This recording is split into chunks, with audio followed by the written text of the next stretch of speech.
crowds. Treading water that they drowning. My head on a swivel. Yeah. It's only really my surroundings.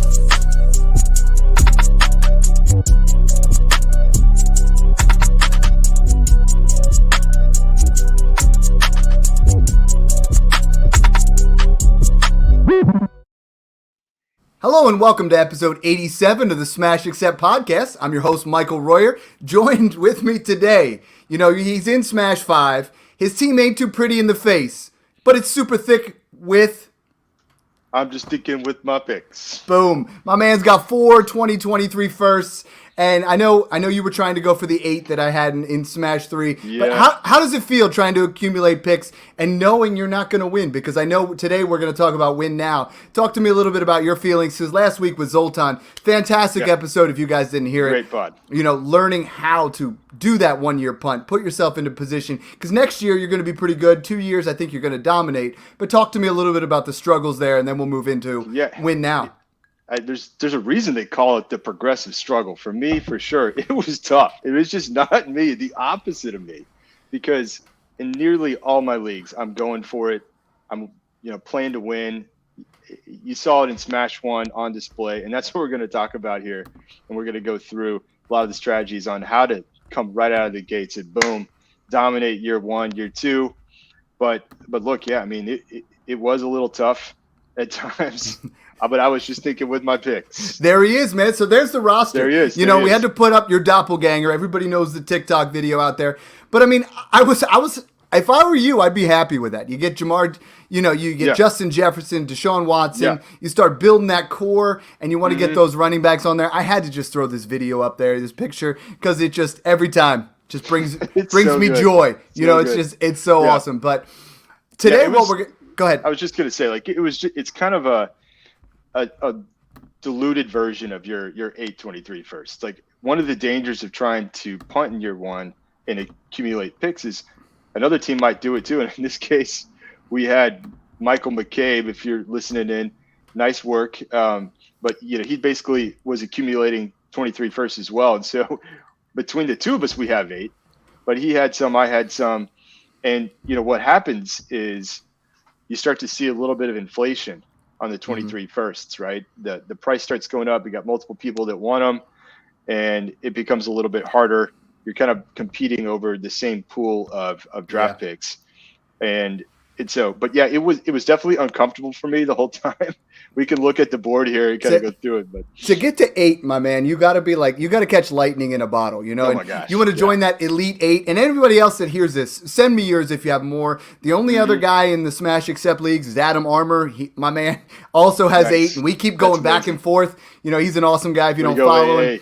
And we're just like, dude, I'm trying to get 9, and I'm throwing out picks, and everybody's like, nope, don't want it.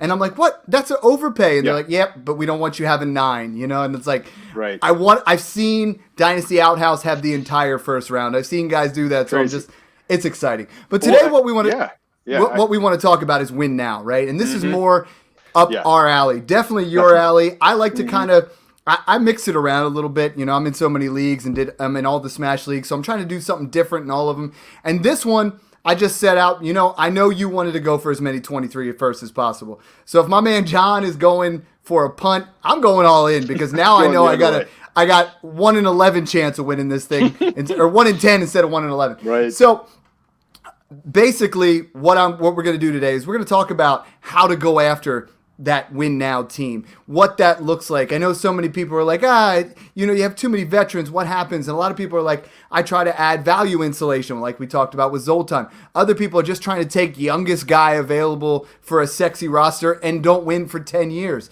And John, you and I have found a happy medium here when we do those win now drafts, where we win right off the bat, where we continue to win based off of those trades. Talk to me a little bit about your philosophy when you go in with a win now.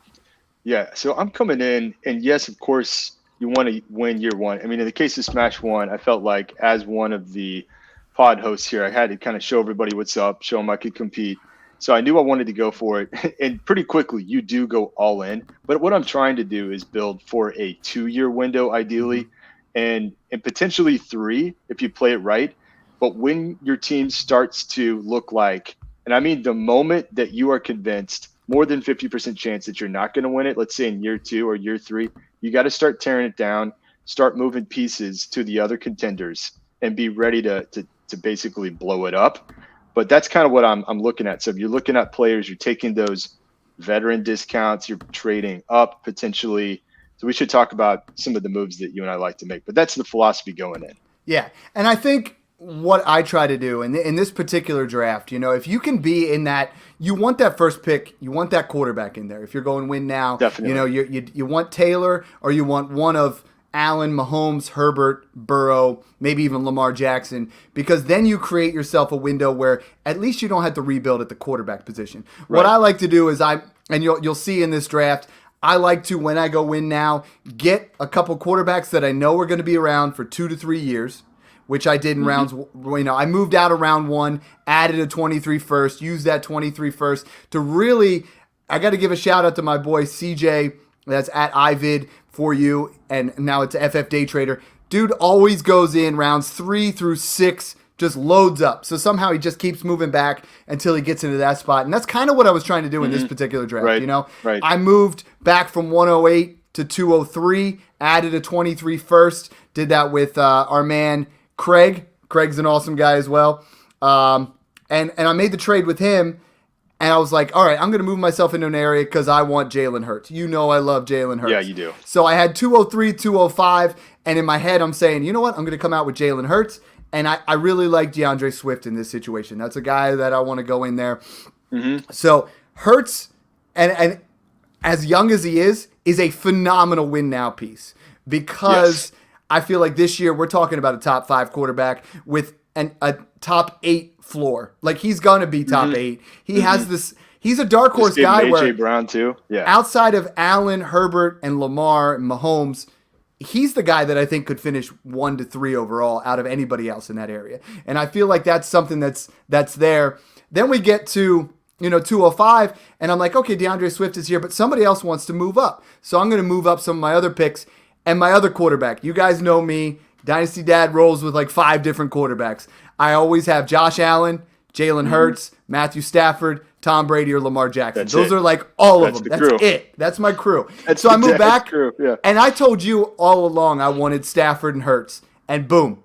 I go in round 2, made it happen with both of them. Matthew Stafford was one where you and I talked back and forth. I wanted McCaffrey, but you helped me, steer towards Matthew Stafford. Why is Matthew Stafford literally the ultimate win now piece, but he still has some of that longevity? Yeah, he really is. And look, he just got the Super Bowl victory. He's got all the weapons around him. McVay went in and built that offense around what he can do. He still has a cannon. And, look, he's on a team that's also in a win now window. And so he's just much cheaper too. He fell to the end of the second. And so that's what you love about him, because you can do what you need to do in the first round. You can wait a little bit, maybe get another piece or two and still get Stafford. So, the other guy you maybe could have waited for was Aaron Rodgers possibly, but Stafford definitely has more longevity, and so you can bet yourself pretty quick. He's the right guy that's that happy medium for a 2 to 3 year win now team. Yeah, and both of these guys, both Hurts and Stafford, are people that I'm trying to accumulate, and you and I talked about it off screen, where I traded Aaron Rodgers to get Jalen Hurts, because you don't have to give much on top. And Aaron Rodgers' deal, he could get out at any point here. He's an ultimate win now piece, but I feel like Stafford is going to be there for 3 to 5 years, and he's going to be up there in that spot. I think Jalen he signed the contract too, right? Yeah, and we don't know what's going to happen with Rodgers. And that's the one thing I was going to add here, Dad, is let's say that in year 3, there's no way that you're going to – say you take it down year 1, year 2. Stafford still has some value by getting one of these QBs or maybe 2 QBs early on. That's maybe one of the first things that you use to trade to another contender and still get really strong value for, because those QBs do hold value as long as they're putting up numbers. That's one of the plays that you would make in, let's say, year 3, year 4.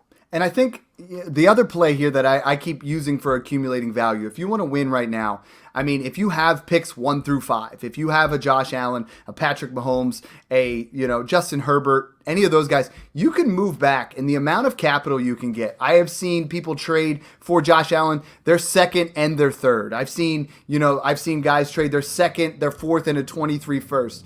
And you really start to, you don't know what that's going to look like, but you can really start to establish rounds 2. It's almost all youth. I mean, let's take a look right now. You're looking at, usually it's in this area. Najee Harris starting at 110. Najee Harris, Kyle Pitts, Justin Jefferson, Trey Lance, Javonte Williams, Deshaun Watson, CeeDee Lamb. I mean, DeAndre Swift. That's all guys that, they're going to have some nice longevity for you. But you start to get rounds 3 through 5, you get some real 1 to 2 year window home run values. And it starts with at the end of the second with Christian McCaffrey. I ended up at 3-3 going with Joe Mixon.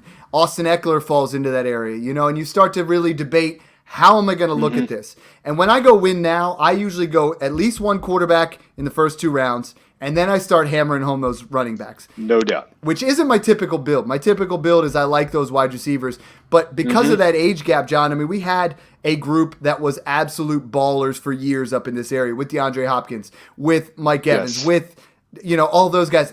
That's gone. We're at a spot now where it's a changing of the guard. And if you're going in that area, I mean, take a look at some of these wide receivers. It's tough if you're going win now to say, you know what, I want Jalen Waddle instead of Joe Mixon. When you want to win now, that becomes that very difficult dilemma you got to start thinking about. One of the things that you can consider is that last wave of wide receivers does now drop a couple rounds, so you can get your running backs here, and you can still get a Keenan Allen. And what did you get him, like in the 6th round? Yeah, right. And so I'm going to take a look at that, but come on. Keenan is that guy right now. I mean, honestly, John, Keenan Allen is the ultimate win now piece that I have him on every roster now. I mean, I have him in Smash One. I traded for him. John, I got him in round 8.5. Okay. All right. Keenan Allen in 8.5. Wow. And the thing here is with Keenan Allen, and this is what I'm advocating to everyone. I get so many questions, John, asking me about DeAndre Hopkins. And this is what I say. You know what? Go out there, throw out DeAndre Hopkins in a second for Keenan Allen in a third, because that's how much I feel Keenan Allen right now in this particular offense. You get 6 extra games with him. Keenan Allen is going to win you leagues with Justin Herbert. DeAndre Hopkins, we saw a little bit of Kyler Murray spreading the ball around. Marquise Brown's there now, so there's even more competition. Trey McBride. I feel like Keenan Allen is that guy, and it's the same with Michael Thomas. People keep asking about Michael Thomas. I love Michael Thomas. You know that. Yeah, but I am willing to give Michael Thomas in a second, because I feel like my second's going to be late for Keenan Allen in a third. And that's a move I think you can make. I have done it time and time and time again. 15 leagues. I own Keenan Allen in 13 now. I'm just all in on Keenan Allen this year. Yeah, and just think about how you can still get some of those guys. There's a few others as well. I think Nuke is actually interesting for a progressive struggle first year punt, because of those suspended games. It's going to lower your potential points. Then he comes back, his value spikes. Then you move him. Yeah, because right now he's going. I got him in Smash 4 in the 9th round, a little bit after Keenan, and then I have seen him go now since the suspension in the 10th round. That is a bargain, because in the 10th round you're looking at, that's like the equivalent of a 23-second maybe, but when you have DeAndre Hopkins, great point, productive struggle, he puts up 0 points in weeks 1 through 6. Week 5, you start shopping him. Maybe one of these other wide receivers goes down. We got a situation where DeAndre Hopkins, you might have to add DeAndre Hopkins in a third, but you might get a first somewhere still. Yeah. And that's a great point. But what I really want to hammer home is this 3rd round, man. This is where I decided it's time to separate the men from the boys, right? Like, I'm going all in. I know it might feel like an overpay, but I go with Joe Mixon at 3-3, 1 pick before A.J. Brown, 1 pick before Cam Akers, and I feel like with the Cam Akers uncertainty, Joe Mixon is going to be a RB1 for at least the next 2 years. He is a guy that could finish top 3 in both of those years. And then at 3-8, yes, there was a stretch there where it was T. Higgins, Jalen Waddle, and Deebo Samuel, but I'm like, I want Dalvin Cook here, because I feel like I have a situation. I'm all in. I am 100% all in. Dalvin Cook is that guy that's going to win me a championship, and I feel like that's the kind of move that I made in this particular situation, given we get into a weird situation, John, where it's like A.J. Brown has dropped a little bit of value because he went to the Eagles, which doesn't make sense to me. You know, another run first team, but he goes into there. You see T. Higgins falls in that area, nice value. Jalen Waddle moves back because of Tyreek Hill. Deebo Samuel moves back because of, you know, potential holdout. Tyreek Hill moves back because of the trade. Devontae Adams moves back because of the trade. All these guys dominated that second and third round. Now it's like changed a lot. So speaking of those guys, we move into a situation where I bunched up in that mid third to fourth range. I traded you my third, in fact. Yeah, I went hard after that because at 4-2, Travis Kelce and a 1.75 premium, and at 4-5, Devontae Adams. Now, explain this to me. Explain this to me how this works right now, John, because I can't. I've talked to 3 or 4 people. Cooper Kupp has moved up to the late second. Cooper Kupp is the same age as Devontae Adams. Devontae Adams is slipping to rounds mid 4. Okay, we're talking 15 picks later. I love Cooper Kupp. I love Devontae Adams. But how is there that big a gap where we're talking 15, 16, almost 2 full rounds in between, John? Yeah, it's hard to explain that one. That was great value. In fact, I think when we kind of put it to a vote, your Devontae Adams 4th round pick was probably the best value in the entire round. And I love getting your Kelce. In fact, I have Adams and Kelce and Joe Mixon on my Smash One championship roster as well. I think I actually got Joe Mixon the 4th last year. You remember I was hyping him up. He's going to be a top 5. And but you're still getting good value there in the 3rd. Paired him up with Dalvin Cook. In my case, in Smash One, I paired Joe Mix up with the King, Derrick Henry. And same formula. You have those 2 running backs. Yeah, they're a little bit older, but they're going to put up monster points. And that's what you need to make a run. Yeah, and the neat part here was in this draft, I moved around a lot, John. Like I was like, yeah, you did. I was pairing things in. I had 2 2s, 2 3s, 2 4s, 2 6s, a 7, an 8. You know, like I bunched everything up towards the top, and I feel like this is a formula where I've just pushed all the chips in. You know, so I moved back several times. I was like moving up, moving back. Then we get to like the 5th round. So like start to get into some of these. Like the 4th round is just chalked full of value. I love the 4th round. The 4th round we get into is Travis Kelce. It's Tyreek Hill, Saquon Barkley, Stephon Diggs, Dobbins, Moore, Gibson, Chubb. You know, and then Drake London comes off the board to our man Texas Teabags there. You know, actually, I traded for that pick. Yeah. And so I pulled down Drake London for my 1-year punt, and I thought that was good value. And that is a great spot. And then Kamara's in there. I mean, this is an area where if you can move into that 3-4, if you're in win now, move in here. Just move into this spot, move up from round 7, 8, and you can do it fairly achievable, you know? Yep, for sure. Yeah, I mean, the 3rd, 4th round is primetime territory for contender, go all in. And so to your point, there's a couple of ways you can do it. You can accumulate those 3rds and 4ths. You were trading for additional 3rds. I traded you my 3rd. I traded back a little bit and picked up another 23 first that you had. I think it was Craig's. Yeah. Or you can kind of do what you just described, or you're either trading up because a lot of teams want to trade down and there's good value there, or you're moving up, you're moving down, you strike exactly at the right time to maximize the value for that contending team. Well, let's talk about those 23 ones, because this is something where you got to know about this in your draft strategy. Right now, the 23 firsts are being valued somewhere between late 4 to 5th round. Everybody we talked to in the entire draft said, I'll trade it for a 5th. In years past, last year, you could have gotten a 22 first for a 7th, you know, when you're doing a startup. So what I was able to do with you is I packaged it from, I believe our particular deal was like 608 for 308, you know, and I think in that 608 range. That's right. You were looking at guys like Darren Waller, you know, who I ended up taking, but guys like that to move up for Dalvin Cook. And in that situation, you're going to win, you know, but right now it just felt like the right move for me. So what I've been trying to do, and I've been advocating to people, is like, don't just sell the 23 first for a pick. What I did in Smash 3 was I will give you my third, but I want a 23 first and your 10th.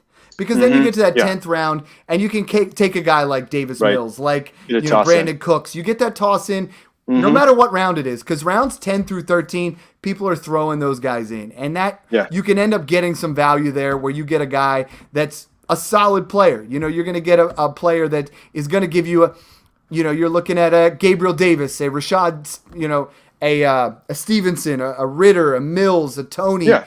That's how you do that. Be a starter for your team, right? Yeah, you pick up an extra starter. You're starting 10 players. You pick up a 10th round. That's another potential starter on your team. And let me just kind of, for the listeners that are interested, I'll tell you what I traded to pick up 23 firsts. The first move I made was trading back in the first, which is critical. You talked about it with Zoltan. Trading back in the first and picking up a first there. You got to get value out of your first round. In my case, that's the key. That's the key to the entire thing. And I think, John, everybody wants to move back now. And that's the part that was easy for me, is because I could move up. Because everybody in Dynasty Twitter right now, they all want to move up. They all want to accumulate, or they all want to move back. They all want to get 23 first. They all want to move it. Zig. I was zigging when they were zagging, because everybody's doing it. Yeah, and that was one of the things that made it a struggle for me, is because everybody else was trying to trade back too, and so there's a lot of demand for it. So if you do want to go all in, you're going to find plenty of competition. In fact, get the best of those trade up options for your team. Anyway, in my case, I traded back from 107 to 112, picked up the 23 first, and somehow Justin Jefferson was still there at the 112.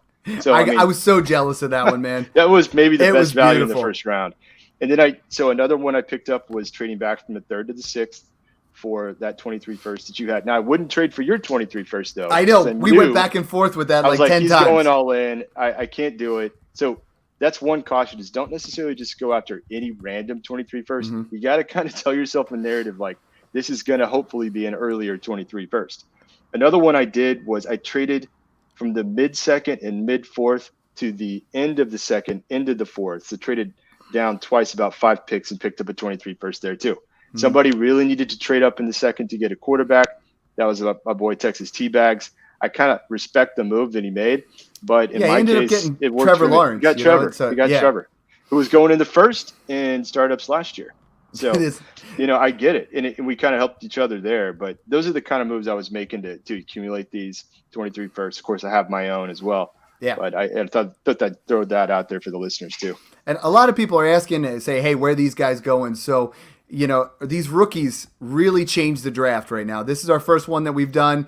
DeAndre Swift went all the way, DeAndre Swift went 2.9. Breece Hall went 2.7. You got to look at the rookies. Treylon Burks 5.2, Drake London 4.11, Garrett Wilson 5.4. So that 4.5 turn there is where these wide receivers are going. So if you want to start looking at these things, that's where your rookie wide receivers are. That's in that kind of value where you start to really have to make some decisions. We have Williams go at 5.6. I mean, it is an interesting struggle once you get to that 5th round, because that's where guys like Derrick Henry fall. Travis Etienne, Aaron Rodgers went, David Montgomery. That's another nice round in that 5th round where you can really, if you're win now, it's not exactly where you want to be. You want to be in 3-4 if you're win now. You want to move back to 6. And I know that sounds really awkward, but you want to move back to that 6th round, because that 4-5, late 4, whole 5th round is chocked full of youthful upside pieces. Yeah, and that's what I did in Smash 1, and I ended up picking up an additional 6th, and at the time I got Tom Brady. Yeah. And of course this was a year ago, and I was like, that's the perfect win now piece. I convinced myself he was going to drop monster numbers. What I ended up doing though was trading Tom Brady for Aaron Rodgers later to kind of extend my window a little bit for my QB2. Yeah. So that's something else that you can do in that range, is go get, maybe it's your QB2. In this case, in the Smash 5 league, I went ahead and picked up Derek Carr in the 6th. It's another example of a strong QB2 that was available in that range after some of that youth went. Yeah, Derek Carr's going in the 6th here. Ultimately I moved to 6.2, and I had it really between, at this point I have my 2 quarterbacks, I have my tight end 1, I have 2 wide receivers. So I'm starting to really formulate a full team.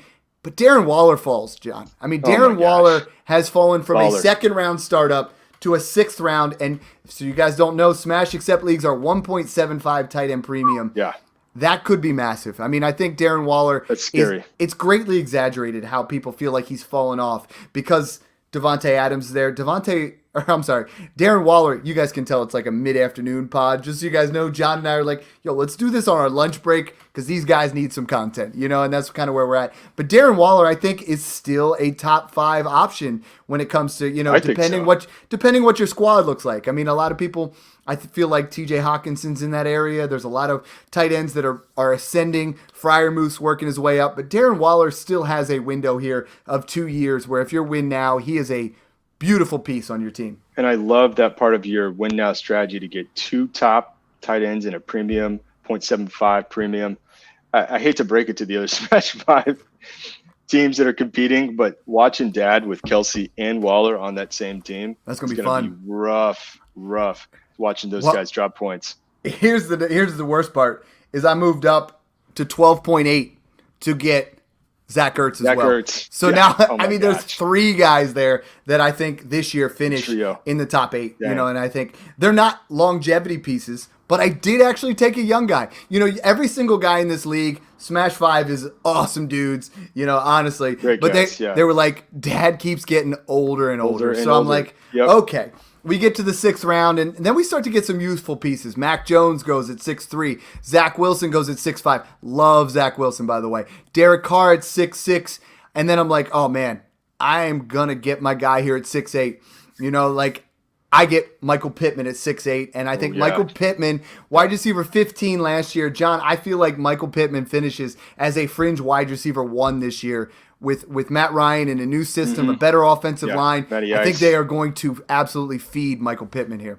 Yeah, and they didn't have a first round. It was pretty safe that they weren't going to get another really top wide receiver. They got this kid out of Cincinnati that they'll play over the middle a little bit. But Pittman is going to feast, especially with Matty Ice. He's going to be perhaps the biggest red zone threat in the passing game.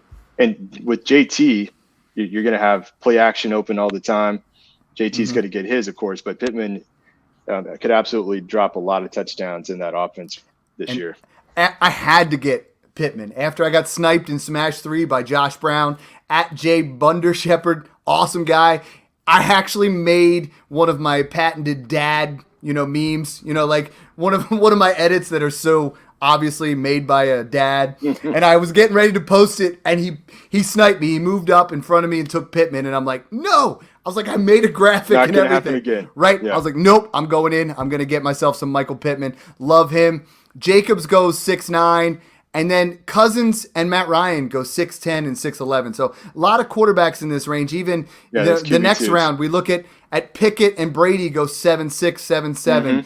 Tannehill goes in the 8th, and there's a lot of guys here. This is where I typically shoot for my QB2. I usually I semi-regret taking Stafford because I was like, I could have taken McCaffrey in the 2nd. And then I always try to load up here. I try to get myself a Brady, but I feel very comfortable in that specific range, Some other guys, we move to the 7th round. 7th round is where you can get some other great values. Mike Evans goes in the 7th round. I feel like Marquise Brown is somewhat exciting to me now, John. I was like, totally. I was out on him, but he was a top 10 wide receiver when Lamar Jackson played last year. Now he gets Kyler, his former teammate, and I think that's another great value here. It's an interesting area. I like the narrative.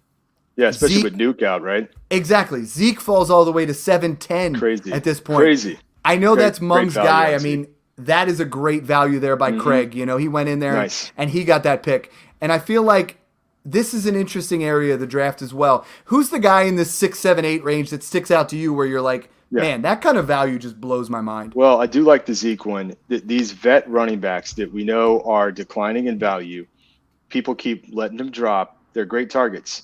And I know we're about to get into this, but some of the targets that you ended up with are these guys, Lenny Fournette, James Conner, Zeke. You're targeting those guys in the late 7th, 8th rounds.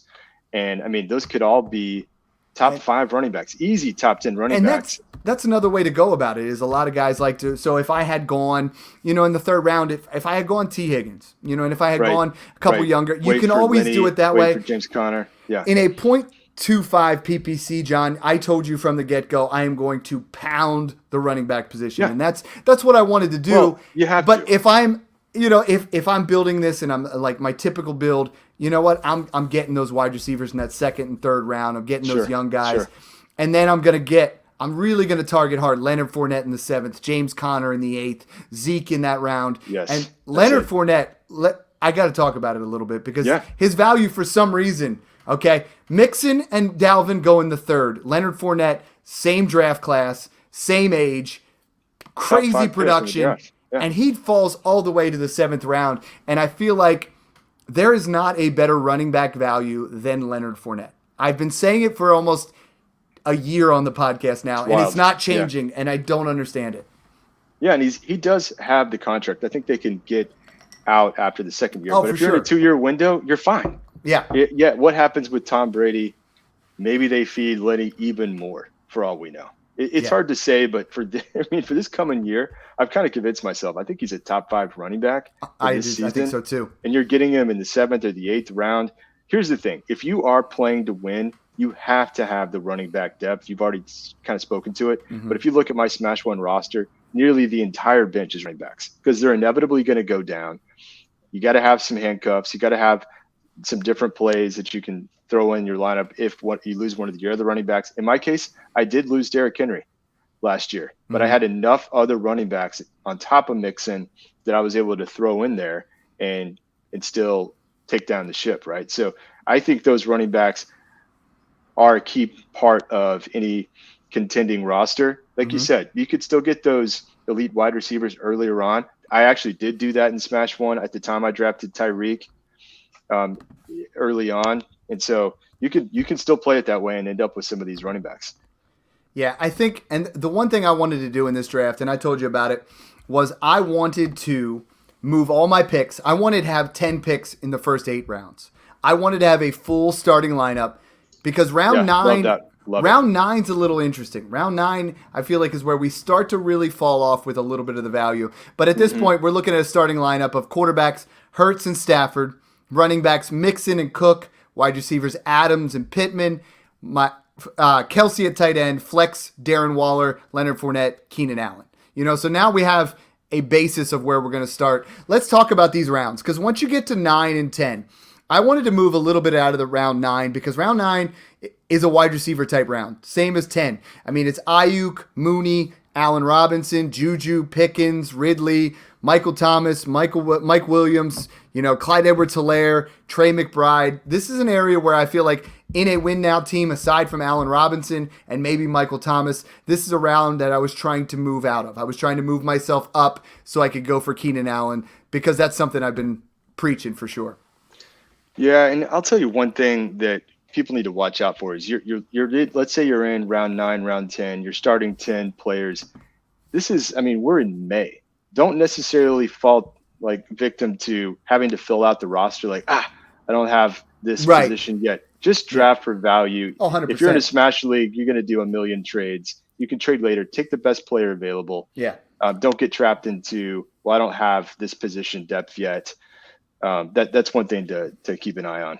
Oh yeah, and I've been advocating this for a long time. Have your starting lineups as flexible as possible. Don't make it 2 running backs, 3 wide receivers, 2 of the, keep it open. Let it be flexible. That's what we do in the Smash Accept leagues, where it's you got your super flex, you got 4 flex options. You can really play with your roster because it makes it more fun for trading. If it's rigid, then people start thinking, man, I need a 3rd wide receiver. Man, I need this, I need that. So it kind of, when I was saying moving into 10, that's something that I was kind of, I wanted to be up in that area.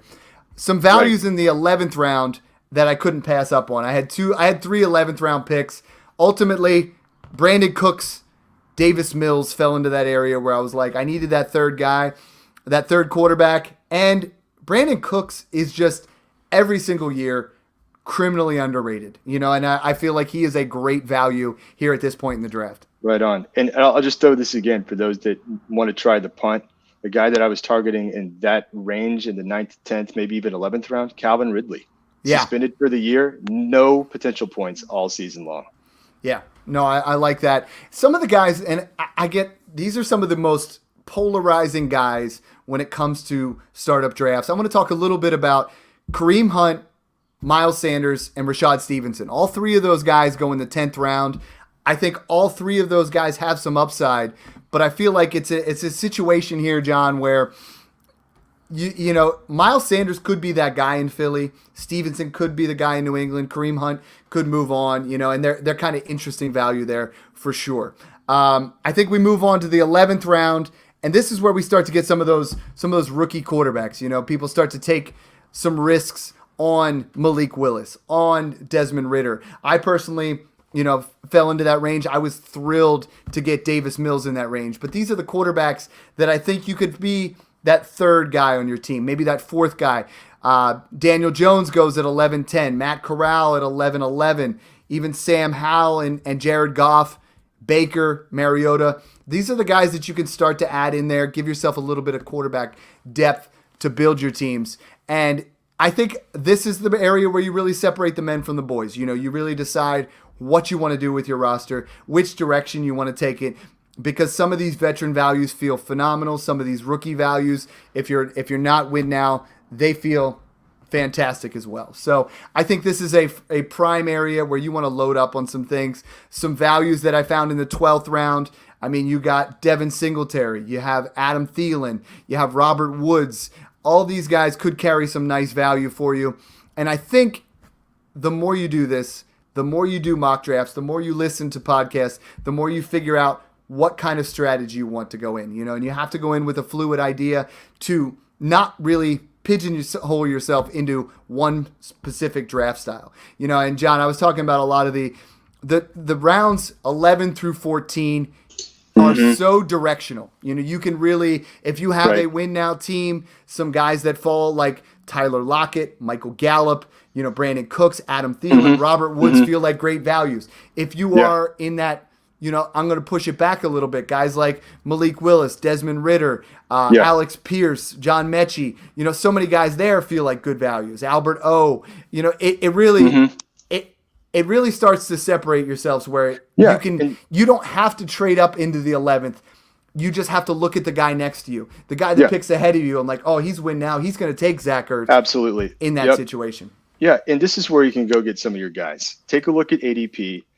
And, you're definitely looking for guys that are dropping. I mean, I think I even picked up Bobby Woods just because of value. I just couldn't pass it up anymore, even though I'm on a punt. I may move him later. So I was so mad at that pick, man. I was so mad because you took him right before. I was like, to take him. Yep. You know, but like you go get your guys. Don't be afraid to. I mean, you reach maybe by half a round, maybe a full round if you really believe on a guy and you think he's going to outperform his ADP. What I'm looking for here too, even on a win now, is are these guys going to increase in value, even maybe before the season starts, but certainly during the season? Like, I think that they're just underrated on the ADP right now. And, you know, they're going to increase in value. It's kind of tough to do that on a win now squad, but it can be done. So go get your guys here in this range and look for values, right? And I think you get into this area and you also start thinking, I like to set myself up with a bunch of wide receivers early so I can start loading up some of these premium handcuffs, John. I mean, like, if you look at it, rounds 14, 15, 16, Alexander Madison, James Robinson, Khalil Herbert, Melvin Gordon, you know, like, we start to get those guys where you're like, who's going to do more for my team in that 15.7 round, you know, in that mid 15? Is it going to be Khalil Herbert or is it Tyler Boyd? How often are you playing Tyler Boyd? But if David Montgomery goes down, I think Khalil Herbert is an instant RB2, you know, and I think Melvin Gordon's in that same situation. So it's interesting there, you know, like some of these guys. I got Odell Beckham in the 16th round, and I think, you know, I think he signs with the Packers, John. I think he goes somewhere. You tell yourself these narratives, exactly, right? Yes. Yeah. That's what it's all about. We're all, and every single one of them, you know, you want to believe. You're like, okay, you know, let's look at that area. I'm like, okay, 16-4 was DJ Chark. Yeah, I liked him, but then Williams went there, and then there. Okay, no. Then Beckham, I'm like, okay, I can see he goes there. Brevin Jordan, who you get with the next pick, who I love, you're like, maybe he ascends in that area that we thought Irv Smith, you know, where those young, up-and-coming tight ends are going to get an opportunity, you know. And then we got guys taking Valdez Scantling, so you tell yourself a narrative that he goes to KC. Alan Lazard, you're like, okay, I can see him being the Green Bay wide receiver one. You know, you start telling yourself all these narratives, and that's what they are. You know, we get to this point, you start looking at, for research, you start looking at things, and ultimately you just got to trust your gut. Yeah, and you got to go for ceiling there for sure, right? That the later it gets, the more you're making ceiling bets, and that can be true for a win now or a punt, right? Because if it's a punt like I was looking for guys that had a high ceiling, but not in year one. In fact, I don't want them going to spike in year one. I'm looking at futures, right, and where I think a guy has the highest upside. Mm-hmm. But in a win now, maybe it is like an Odell Beckham or a Melvin Gordon, because the guys on the board right now, that's the highest possible points you think you could get out of a player in a ceiling win now this season type of play. So that's kind of what I'm typically shooting for the later you get in the draft. Who's left on the board, but the highest potential ceiling, whether that's this season or in the future. And you were talking draft boards. And it's that time of season, John. I mean, we were talking about draftkits.co. We are teaming up with them again. He just messaged me today. Dude, love it. Nothing looks better than these kind of draft boards behind you. No doubt. Do not buy your draft boards now. Okay, last year, so many of you were like, yo, Dad, these boards are fire, but I already bought mine. Draftkits.co, we're going to drop. We didn't get the code yet. The code's definitely going to be smashed, but I think you guys are going to be happy with the discounts that you guys get. You're going to be so pumped with that draft board behind you because they do the best job out there. I'm excited to pair with them. This is our third year working with them, John, and you've had their draft board. I've had their boards for a couple of years. They just tie the whole redraft scene together.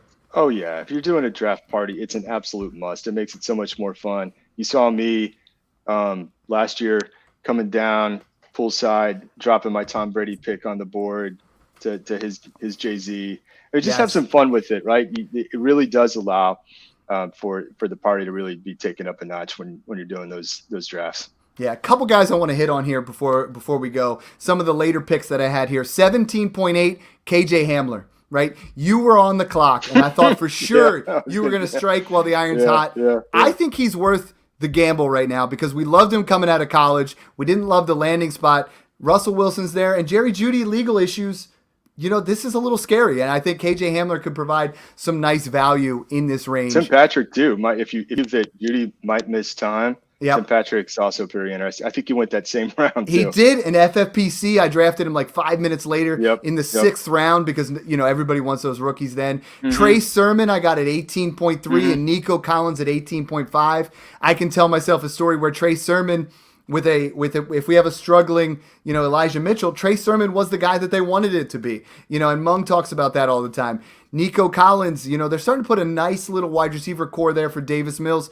Another interesting piece. And then I just started like really trying to tell myself stories, right? Devontae Parker at 1911 to the he's on the Patriots now. Patriots could be the top wide out there. Who knows? But these are the handcuffs that I want in every draft. These next couple guys are the guys. Mm-hmm. At rounds 19.8, I got Jamal Williams. Jamal Williams has shown some flashes there with when Swift goes down. Gus Edwards at 20.5. That is about 10 rounds later than last year. And he showed some serious... I mean, it was back-to-back 700 rushing yard seasons. D'Ernest Johnson is a guy I would try to leave everywhere with because I tell myself a story where if Kareem Hunt leaves, because he could be cut, that dude puts up 20 points every time he starts. And this is the guy I got to talk about. At 23.08, Drew Brees. Boom. So the rumors out there, how much do you believe that Drew Brees might be coming back? Is it even worth it? How much fab are you putting out there? Because we are almost on waiver Wednesday. Yeah, I mean it's just an absolute pure ceiling dart throw. But I like it because at this point in the draft, it's kind of like, who cares? These guys are going to be on your roster. You're probably going to move them in waivers if it doesn't play out. But there's just enough there to where it's like on the board right now, Drew Brees represents the highest possible ceiling. If for some reason he does come back, and it's a complete no-risk situation because you're in the 23rd round. Well, so that's why you do it. So I got Tom Brady in Smash 4 in the 20th round. Yeah, and people are like, well, that's a wasted pick. That's a wasted pick. It's in the same range as Devontae Parker. Who the heck cares if you have Devontae Parker? If Tom Brady is there, Drew Brees, you know, and exactly. So I take Drew Brees here. He doesn't pan out. Mm-hmm. He doesn't come back. Cut him immediately. But you get him in that round. You put $15 fab dollars down in a Superflex league. I can't see going all in. I have had some people be like, hey, should I put in $100? I'm like, no. You know, $15, $20. And he comes back and he starts with these weapons around him. you could flip him for a pair of seconds or a late first or a 24 first.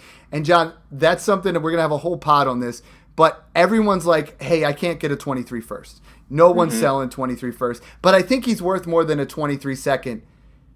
Get a 24 first. People are still giving them away, and I think there's so many of those options where people are like, oh man, he's worth more than a first or less than a first, but more than a second. Get a 24 first. My picks. Yep. Exactly, because that class also looks good. So, I think there's some value to be there, said there. I love it if Drew Brees comes back, but I like Winston in this situation. So we talked about it. Let's talk a little bit more strategy. What are some other things, we talked about moving into those rounds 3 through 5. We talked about, trying to make sure we had those running backs. You and I talk about it. One of my favorite rosters, I have 10 handcuff running backs because I have 5 wide receivers who are going to go out there and ball out. Why do I want to add guys that are just going to clog my roster? There's day 3 wide receivers who don't pan out. Give me a Gus Edwards who, he's going to have some RB1 weeks because J.K. Dobbins is going to be out. Yeah, for sure. The cuffs I like. And what I would recommend on that type of strategy is diversify a lot. Give yourself lots of different teams, lots of different running back options. I mean, half these guys do go down during the season at some point, so you're plugging them in. When I was plugging in the Smash playoffs, guys like Justin Jackson blew up, right? You have a lot of moves Penny, like that. We were exactly. Just working ourselves into those situations. Yeah, Devontae Foreman, those guys literally were winning leagues. But, But Devontae Parker, Nico Collins, I know I said I like those guys. Probably even Amari Rodgers, they are not league winners. They cannot do that for you. Even D'Ernest Johnson gets an opportunity. Those guys will be RB1, RB2 weeks that you just can't replace. And the thing about it is, because I know there's some doubters out there in this, but if and when those other starting running backs go down, think of the value spike that happens immediately. And maybe you're shopping Gus Edwards to that J.K. Dobbins owner or whatever. Then Gus goes down, but you have the next guy up. I mean, you have to have those options, right? You don't even have to be win now. In your situation, if you have, let's call it Gus Edwards because that's who we've been talking on. You have a situation where you take him instead of one of these day 3 wide receivers. Now all of a sudden you pair Gus Edwards with a third. You get a 23 second. You win, they get that upside piece there, So I feel like that is a way that you can definitely add some value. So this has been a fun episode. I think, John, it's been a fun episode sharing how you win now, how we do those things.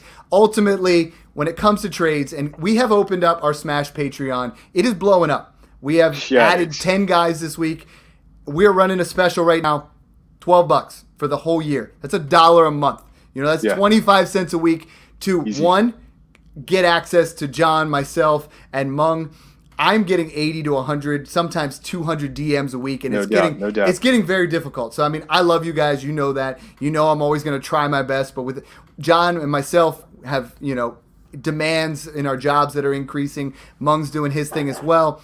So what we're asking is, if you guys have $12 to be part of that group chat for the entire year, for 1 month, for the entire month of May, into June. If you guys sign up and for any reason you're like, you know what, this isn't for me, then we'll refund you the entire $12. We're talking 25 cents a day is just enough to be part of this group chat. There are 50 dudes in there right now. There are clearly 100 plus messages a day where people are like, hey, what should I do with this player? What do you think of this trade?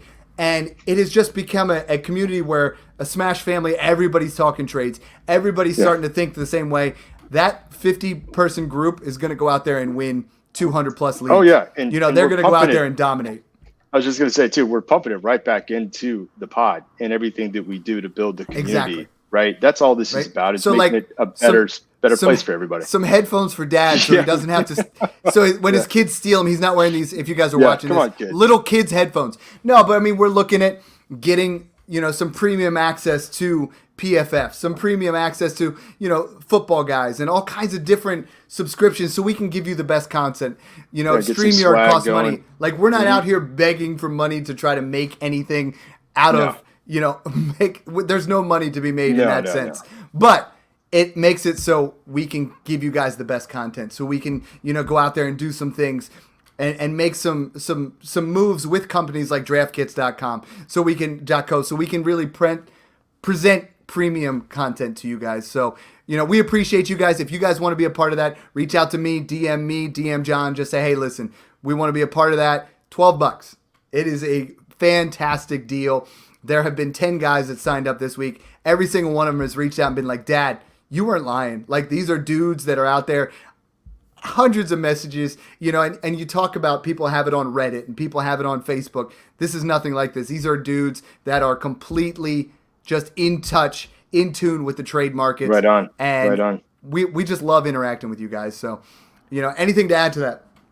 No, it's really just so much about the community. For me, it always has been. This is just an opportunity to really build it more, reinvest back into it.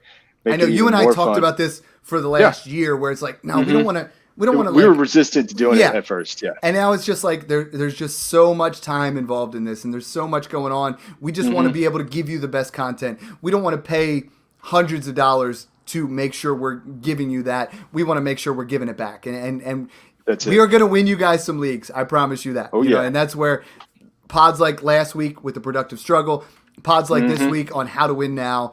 John's just thinking with his picks right now, but we are going to win you some championships. So, anything you want to end on here? I know we were like spitballing on the lunch break. Yeah, and it's there's so much more, and we could throw out a lot more different tips if you want to go either way. But here's the thing. Here's what I'm going to throw out there. You got to go all in one way or another. That's the smash way. That's the way that Dad and I roll. So we're either going all in year one, you're trading up, you're going after the vets, you're going for it, or go the complete other direction. You don't want to have anything to do with the first season. If you ain't first, you're last. Yeah, and so pick a direction, yeah, but don't be one of those middle of the road. You're kind of, I'm not sure I want to trade these picks. You should know pretty early on, I think by round 3, which direction are you going to go in, and then completely commit to it. Yeah, I know there's some guys that have really perfected where they're kind of slowly building it, and maybe like year 4, year 5, they finally get to the point. I'm like, I can't do that. But I mean, you're throwing down league entries for those first 4 years. I don't know. I just like to go all in, and it's kind of fun to break it down after a couple of years anyway.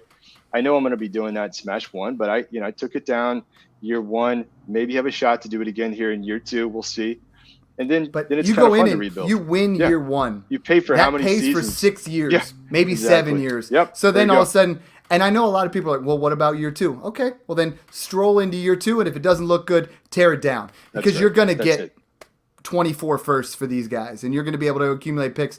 Then you go into that productive struggle for a year. You go from top 3, guess what? Then I'm going to switch to bottom 3, and I'm going to be back there in another year. And that's just everything's cyclical. Hit us up, hashtag Smash Accept. Hit us up in our DMs. We will help you with those trades. And thanks again for tuning in, guys. Enjoy the process.